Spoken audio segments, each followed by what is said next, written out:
puisque vous êtes en charge des transports, juste un mot sur ces agriculteurs qui ont pris leur lance, ont pris leurs moyens, ont pris au risque de s'asphyxier d'ailleurs parce qu'ils n'avaient aucune protection pulmonaire et pas de casque.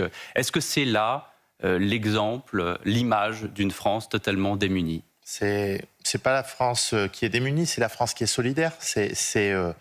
C'est la France qui est solidaire. On ne peut pas dire qu'elle est démunie quand il y a 4 Canadair qui sont en train de lutter pour le feu, et vous l'avez dit, près d'un millier de pompiers. Par contre, c'est la France solidaire de tous ceux qui veulent participer. Est-ce que c'est suffisant, 4 Canadair?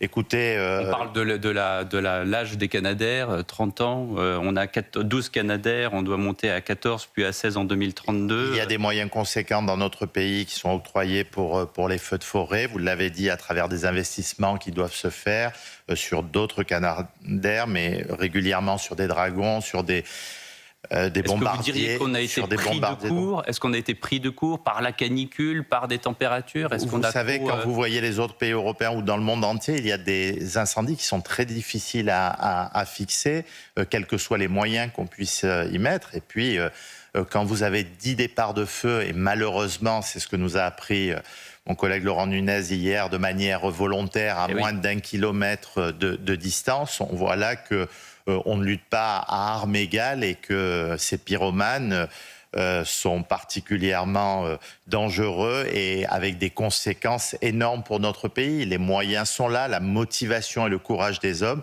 mais c'est vrai que certaines personnes, de manière accidentelle, mais bien souvent de manière volontaire, provoquent ces situations qui sont terribles pour l'environnement en général et pour les concitoyens qui sont directement impactés.